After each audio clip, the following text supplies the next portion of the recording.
Picayune, Mississippi, 1989. In a town where the trees outnumber the people, secrets are buried deeper than bones. 17-year-old Norman Ladner. Well, he should have come home before sundown, but he didn't. Norman was the kind of boy who breathed into the woods like scripture. He knew every ridge, every deer path, every whisper the land dared give up. That summer night, he grabbed his rifle and set out to hunt on his family's 122-acre plot of pine-covered wilderness.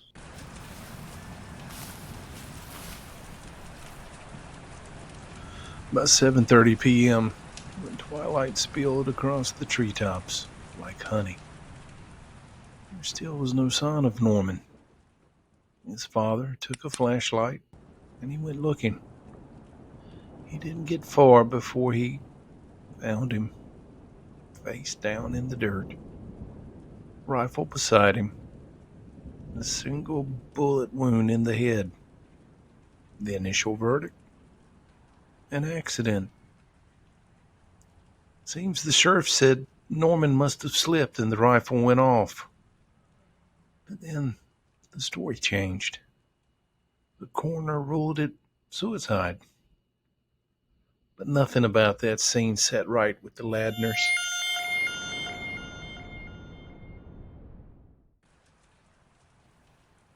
Norman had plans: college, the family farm, life.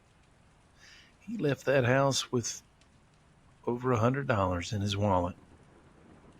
When his body was found, that wallet was gone.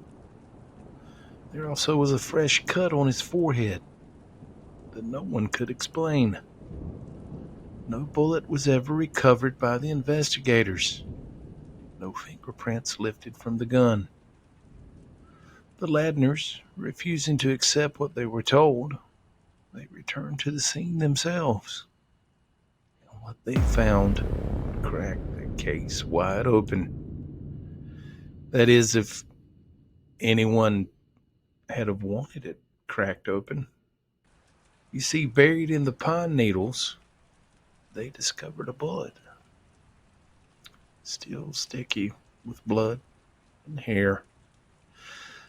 But the caliber didn't match Norman's rifle. Near the body was something else. A strange black device. Small, metallic, cold. They brought it to a neighbor who just happened to be a former DEA agent.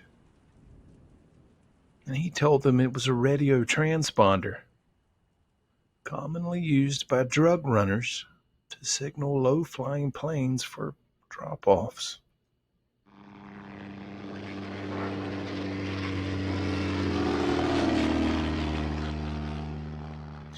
Had Norman witnessed something he shouldn't have?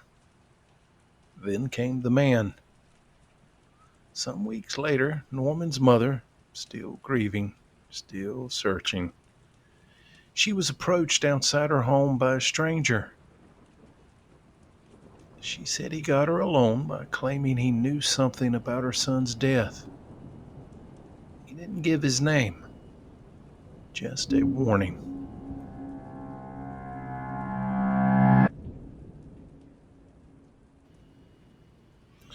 And what he said was chilling. Don't open this case back up. You have other children. I suggest you raise them for your own good. You will never find the person who killed your son.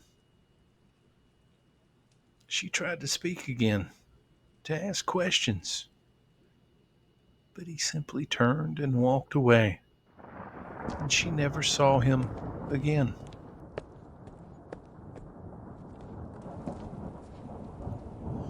Norman's parents did everything they could. They submitted his story to Unsolved Mysteries. They begged the media to take notice, pleaded with law enforcement to reopen the case.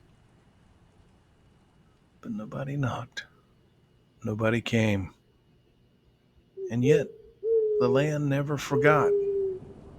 The whispers of what happened to Norman clung to those woods like the humidity in July, always just behind your ear. Then there came the final blow, the twist that snapped the last thread of doubt. 4 years after Norman's death, his missing ID, the one he had in his wallet that day, it turned up in New York.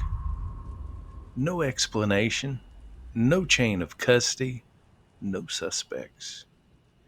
Just a haunting reminder that someone had taken it and kept it.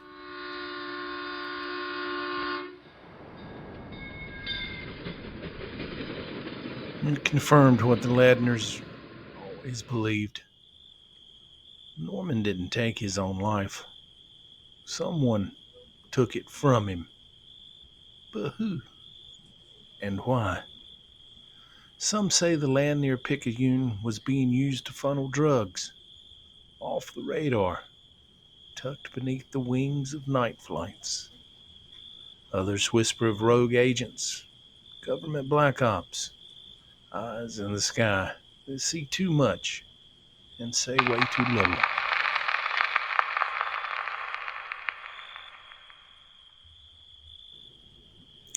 The law never pressed for answers. The files, they gathered dust.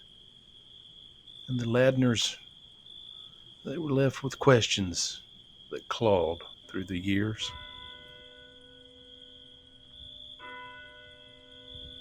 It's been decades since Norman Ladner walked into those woods that final evening.